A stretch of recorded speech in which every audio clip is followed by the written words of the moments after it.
Je suis Anandina, accompagnatrice de potentialité. Je suis canal énergéticienne et je vous accompagne sur votre chemin personnel et spirituel vers l'ouverture de votre propre potentialité. Dans ce parcours riche et intense, j'avais à cœur de vous partager des clés sur ce chemin entre l'invisible et la matière, entre cette intériorité et l'ouverture du champ des possibles. Merci pour votre écoute.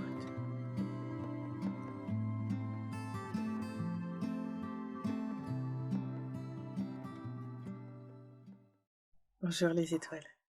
Aujourd'hui, je tenais déjà à commencer ce podcast par un grand merci. Un grand merci à tous ceux qui me font confiance lors des séances, que cela soit en hypnose, en soins, passage d'âme, canalisation, en écoute thérapeutique ou pour le programme Reconnexion à soi.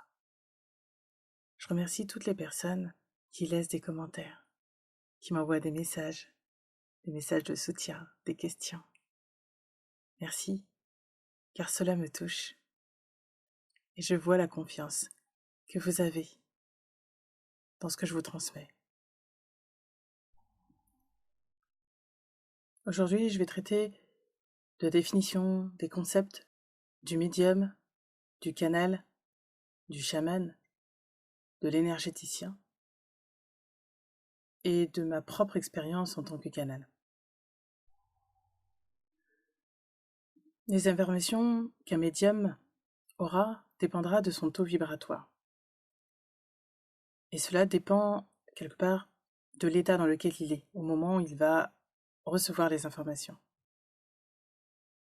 Cela dépend de son intériorité, de son état d'être. En pratiquant régulièrement la méditation, il peut également augmenter sa vibration, sa pureté, sa lumière en lui. Il va être limité d'une certaine manière dans les informations qu'il va recevoir, selon son état. Le canal est ouvert à toutes les vibrations. C'est un canal de lumière qui va recevoir les informations parce qu'il a eu un cheminement de conscience au fil des incarnations qui lui a permis d'avoir un pan beaucoup plus large de toutes ses possibilités, de ses capacités. Être channel, être canal, ça fait partie du plan d'incarnation. Et il est protégé, aussi bien par les archanges, par sa famille d'âmes, et il est entouré d'amour, il a comme une bulle de protection. Et donc souvent, les messages qu'il reçoit vont être sur des plans supérieurs. Les êtres de lumière. Les messages sont concrets. C'est souvent sans filtre. Et ça va droit au but. Pour le chaman, et on pourrait rapprocher ça parfois aussi des druides chez nous, il y a tout un état d'être, de communication avec les esprits de la nature, avec les ancêtres. Il y a une aide pour guérir la personne ou pour restaurer son harmonie. Et le chaman est très en lien avec la nature, les cycles, les rythmes.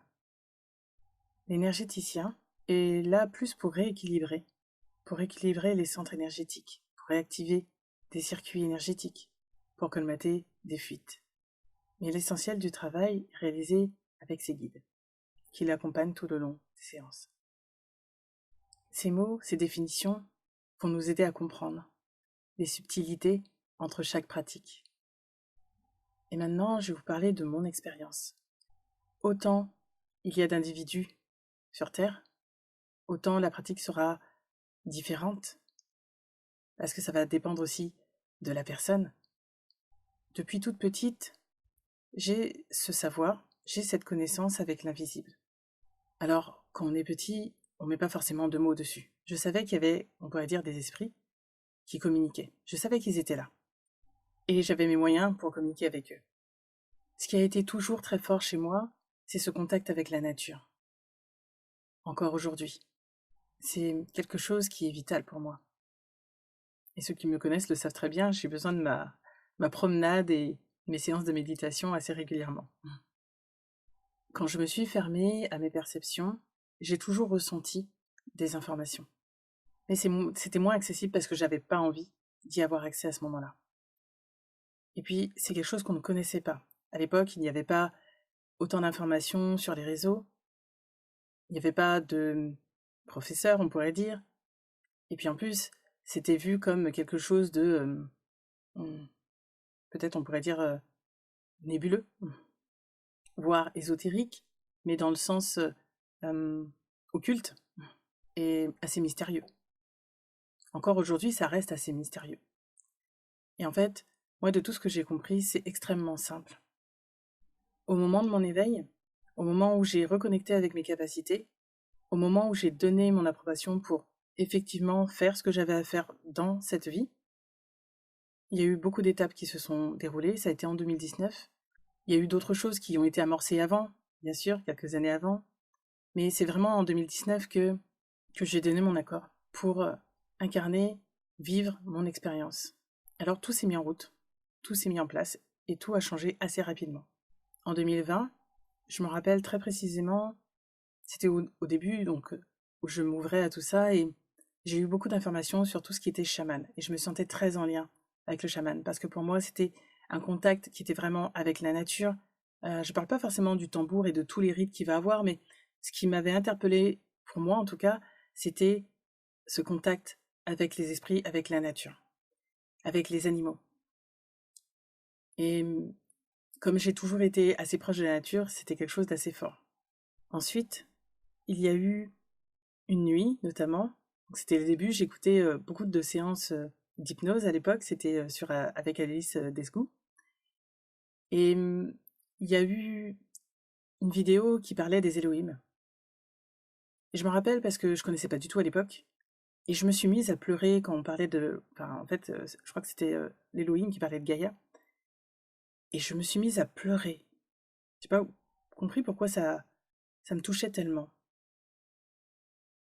Et puis ensuite, quelques jours après, presque dans la même semaine où j'avais écouté, j'ai fait ce rêve. Alors je savais que j'étais à un moment transitoire de ma vie. Et dans ce rêve, c'était comme si j'étais à, dans un conseil, comme s'il y avait des êtres autour de moi et il y avait une table. Et c'était, qu'est-ce que tu choisis là maintenant? Qu'est-ce que tu choisis de faire? Qu'est-ce que tu choisis de réaliser?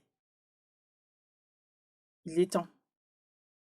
Il est temps. C'était vraiment quelque chose d'assez fort et pendant 2-3 nuits comme ça, je sais que j'étais entourée, j'étais transportée, c'était vraiment quelque chose de très fort. Ça m'a vraiment touchée. J'ai juste accepté ce qui venait, j'ai juste accueilli à ce moment-là. Plus tard, j'ai commencé à avoir encore plus de connexions. Alors moi, j'avais beaucoup de clairs ressentis. Et puis ça a commencé ensuite par de la télépathie. Je sentais l'énergie des guides. Et en plus, à l'époque, je faisais pas la différence, je comprenais pas trop la différence entre Raphaël et Gabriel. Donc c'était assez drôle. Et puis ça c'est venu de plus en plus. Et quand j'ai fait ma première séance d'hypnose, la même année, donc en 2020, et ma conscience supérieure m'avait transmis que j'étais canal. Et que j'étais protégée, que j'avais une bulle de protection qui était de l'amour. Et à l'époque, je n'avais pas compris le message. Parce que je ne comprenais pas ce que ça voulait dire canal. Je ne savais pas comment ça fonctionnait. J'avais vu quelques vidéos, mais c'était flou pour moi. J'ai fait des explorations.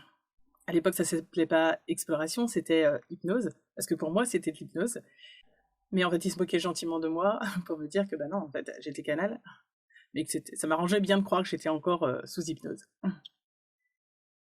Et je me rappelle qu'il m'avait transmis que j'avais toutes les capacités, je pouvais tout faire. Aussi bien les soins, que je pouvais voir, que je pouvais ressentir, que j'avais claire connaissance. Mais vous savez, il faut vraiment différents paliers, parce qu'à l'époque où il m'avait transmis ces messages, je manquais énormément de confiance en moi. Je ne savais pas ce que je pouvais capter, je ne connaissais pas ce monde invisible. Rappelez-vous que je m'étais fermée quand j'étais jeune, donc je n'étais pas allée voir. Et c'était pour quelqu'un en plus qui avait été beaucoup dans le côté rationnel et matériel et concret, très mental, parce qu'il fallait que j'organise, etc. Il fallait que je passe par un autre pan. Il fallait que je rentre un peu plus dans mon yin, plus par l'intuition. Et ça a été assez intense à vivre, parce qu'ils m'ont transmis énormément de connaissances, ils m'ont fait grandir, beaucoup. Dans les séances, vous ne le voyez pas, mais il y a eu les premières séances que j'ai effectuées, les premières séances que j'ai publiées, qui étaient mes séances que je pensais être d'hypnose, m'ont énormément chamboulée. Parce que je me voyais très petite, je me faisais pas confiance, comme je vous le disais tout à l'heure, et en plus, je voyais pas pourquoi moi, à l'époque. Maintenant, aujourd'hui, je comprends que dans ce plan d'incarnation, j'avais déjà choisi. J'avais déjà choisi quelque part ma mission. Alors, j'ai pas toujours envie de parler de mission, mais j'avais choisi ce chemin de vie. J'avais déjà donné mon accord pour transmettre ce que j'avais à donner dans ce monde.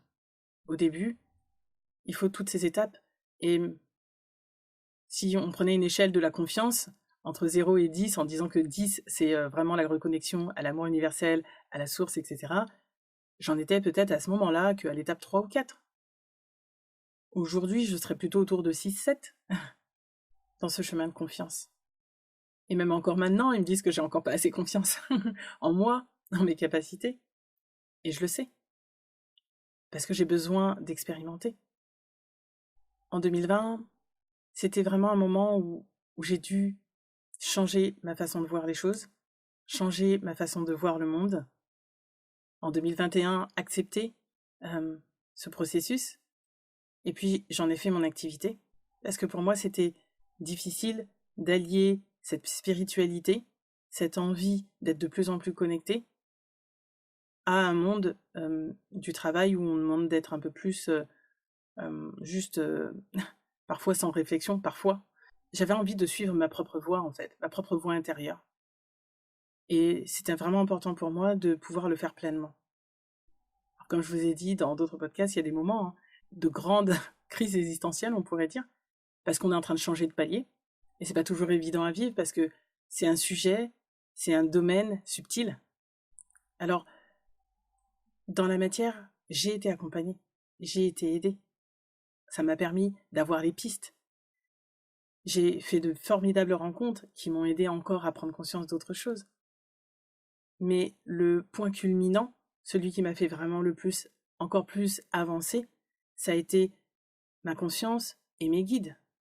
Et en fait, j'ai accès à tellement d'informations au niveau des guides, aussi bien galactiques que archangéliques, sur les maîtres ascensionnés, les Elohim, etc., que parfois ça va tellement loin, même pour moi, que ils le savent. Il y a certains moments où je me dis, ok, doucement, ou stop, là, je suis pas encore prête.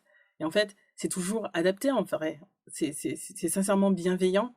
Ils ne me donnent jamais d'informations que je peux pas comprendre ou que je peux pas accepter. Mais ils y vont à tâtons.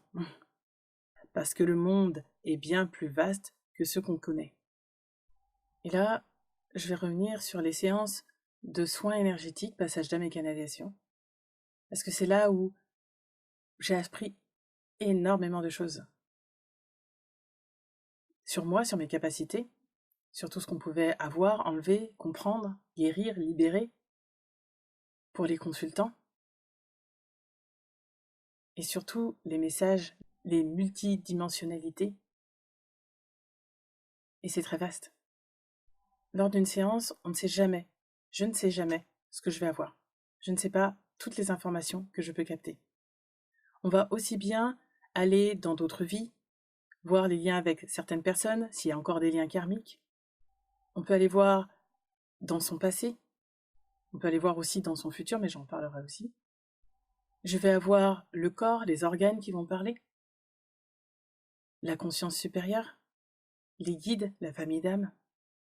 Et ce que j'aime bien, c'est terminer avec un soin énergétique. Donc souvent, on va aller voir au niveau du corps physique, les corps subtils, ce qui est encore attaché à la personne, s'il y a encore des énergies qui l'empêchent d'avancer d'une manière ou d'une autre. Et les soins, c'est entre moi et mes guides. Et parfois, les guides de la personne. C'est toujours adapté. Et même quand je fais des communications animales, quand on a le cheval, le chien, le chat qui a besoin de transmettre des informations, C'est toujours assez drôle parce que ça a rien à voir avec la façon de fonctionner des êtres humains. En plus, moi j'ai la capacité d'avoir les personnalités terrestres, donc que ce soit pour un animal ou un être humain. euh, D'ailleurs, les personnes me disent des fois, oh là, vous parlez exactement comme mon fils ou comme ma fille, parce que je suis sur cette vibration-là pour avoir le message qu'elle a à transmettre. Et puis ensuite, on va aller voir la conscience supérieure, où là, parfois, le langage est différent. Mais en tout cas, pour les communications animales, c'est très riche et plein d'amour. Et même quand ils passent de l'autre côté, ça reste toujours sur des vibrations d'amour. Lorsque je vais faire des soins ou des canalisations pour des lieux, des objets, lorsqu'on a besoin de libérer des maisons, de nettoyer des espaces, c'est toujours au plus juste pour que la personne puisse comprendre. Chaque séance est toujours différente. Alors parfois on me demande un petit peu comment je vis les séances. Je vais parfois ressentir avant même le rendez-vous des sensations, des douleurs, des mal de tête, des envies de pleurer. Et quand je retransmets l'information à la personne, elle me dit souvent et elle me confirme que effectivement je suis dans cet état d'esprit-là, ou parfois je vais ressentir la douleur à tel et tel endroit chez la personne. C'est pas quelque chose d'insurmontable. En général, c'est très léger, c'est juste pour que je puisse le sentir et transmettre l'information. Et puis après la séance, c'est fini, c'est terminé, et ça va mieux. Et moi, je laisse tout ouvert parce que mon but, lors des séances, c'est d'avoir toutes les informations pour la personne. Et c'est toujours adapté. Que ça soit pour les séances pour les enfants, pour les animaux, pour les adultes. Et c'est très riche, les messages sont très précis. Ce qui est parfois appliqué est aussi très clair. Il y a une bienveillance et un amour infini de l'autre côté. Parfois, on me demande, est-ce que les guides vont me gronder, ils vont être plus fermes par rapport à certaines informations. Mais c'est toujours dans la bienveillance. À aucun moment, les guides ne disent, ben, si tu fais pas ça, je t'écouterai plus, ou je t'aiderai plus. Non.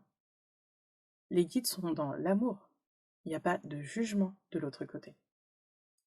Les défunts, quand ils sont encore sur des plans terrestres, oui. Mais on est encore, comme je le disais tout à l'heure, sur des personnalités terrestres. Parce qu'ils n'ont pas encore déposé toute cette charge, toutes ces enveloppes encore, qui sont liées à la Terre. Ce que j'aime dans ces séances, c'est la richesse de tout ce qu'on peut avoir comme information. Et ceux qui me connaissent le savent très bien. Ce que j'aime, c'est tout aller voir. Donc, on va avoir toutes les informations qui sont nécessaires pour avancer. Alors, dans mon hygiène de vie, ou pour faire les séances, on me demande parfois si j'ai des protections. Aucunement. Encore une fois, je vous le rappelle, dans cette incarnation, même si j'ai déjà fait des tests, j'ai redemandé, je suis passée par d'autres personnes pour être sûre, j'ai une bulle de protection qui me permet de capter tout ce que j'ai besoin d'avoir. Et cette bulle de protection, ce n'est pas moi qui la mets. D'ailleurs, certaines personnes que j'ai eues parfois en soins, qui voulaient me faire des soins, n'avaient pas accès à certaines de mes informations, parce qu'ils n'étaient pas sur le taux vibratoire pour le faire. Et encore une fois, tout est toujours planifié. Même ces expériences que j'ai eues étaient pour me faire comprendre quelque chose. D'ailleurs, c'était assez drôle comment ça se présentait après. Ce monde est tellement vaste et tellement riche qu'il n'y a vraiment pas de peur à avoir. Alors, mon hygiène de vie, pour prendre soin de moi, pour pouvoir donner le plus d'informations aux personnes, parce que je sais que c'est aussi une responsabilité, parce que j'ai des personnes qui viennent me voir à des moments importants, cruciaux pour eux, et c'est important pour moi de laisser passer le plus possible tous les messages. Ça demande d'être humble, d'être sincère, d'être authentique, de laisser son ego de côté. Et d'ailleurs, moi je sais que mes guides m'avaient transmis, à moi et une amie, elle se reconnaîtra, que dans cette incarnation, on avait un ego qui était très faible parce que justement, il fallait qu'on soit le plus neutre possible pour transmettre. Ce qui a créé aussi le manque de confiance, même si maintenant, du coup, je le comprends autrement et ils m'ont assez remonté en énergie, etc., en confiance pour que ça soit plus simple pour moi. Mais ça demande d'être juste un transmetteur, juste un canal. Et à ce moment-là, il n'y a pas de cette coloration de nos propres pensées. Et si ça se fait, c'est toujours juste. Parce que moi, je demande toujours. Et c'est une petite information de, par exemple, mon expérience qui va aider la personne. Donc j'en reviens à mon hygiène de vie. C'est vraiment de prendre soin de moi. Donc je vais me promener, je vais être très en lien avec la nature, je vais m'occuper de mon corps, je fais attention à ce que je mange, je médite, et c'est tout. Je me fais du bien, je m'ancre ici, et à chaque fois que je m'aligne pour les séances, je me positionne, je m'aligne en moi. Et je me mets en résonance avec les informations nécessaires pour la personne. Alors, le fait d'être canal fait que parfois le mode de vie change. Je sais que j'ai des informations très tôt la journée, donc à 2 ou 3 heures du matin, je vais être réveillée. Pour ce cheminement, comme je vous disais, ces années transitoires, donc entre 2018 et 2020 pour moi, ça a été aussi le fait de me séparer de certaines personnes. Alors ça s'est fait soit de mon propre choix, soit ça s'est fait parce que les énergies n'étaient plus en accord. Il y a aussi ceux qui ont des peurs, parce que forcément on touche là à un domaine où ce n'est pas tangible, on ne voit pas, on ne sait pas. C'est assez... oui, c'est invisible. Il y a toutes les peurs aussi qui remontent. Alors, bien sûr pour les gens autour de nous, mais aussi pour soi. Aujourd'hui, comme je disais, j'en ai plus, mais moi, au tout début, j'avais pas vraiment envie d'avoir accès à des énergies, à de la magie noire ou à des entités. Maintenant, j'ai compris, je sais. Mais à l'époque, c'était pas le cas. C'est un cheminement. C'est une confiance en soi. C'est traverser ses peurs, ses ombres. Et s'y aller avec amour, de plus en plus en amour. Alors moi, je suis humaine, donc je ne suis pas encore à l'échelle 10 de l'amour, si on devait donner une échelle, de l'amour universel pour moi-même. Mais je sais que je m'y rapproche plus. Mais toute cette expérience m'a donné énormément de compassion, aussi bien pour les énergies que pour les personnes. Alors, j'étais déjà comme ça de nature, hein, parce que quand on est sur ces mondes-là, quand ça fait partie de nos plans d'incarnation, c'est comme si la personnalité elle était construite d'une certaine manière pour. Donc, j'ai toujours été assez empathique, assez sensible, assez altruiste.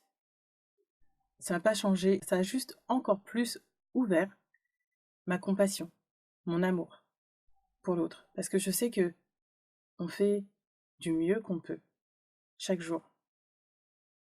Et que chacun n'a pas encore accès, là, maintenant, à certaines informations, prises de conscience. Et cela pourra se faire plus tard, dans cette vie ou dans une autre.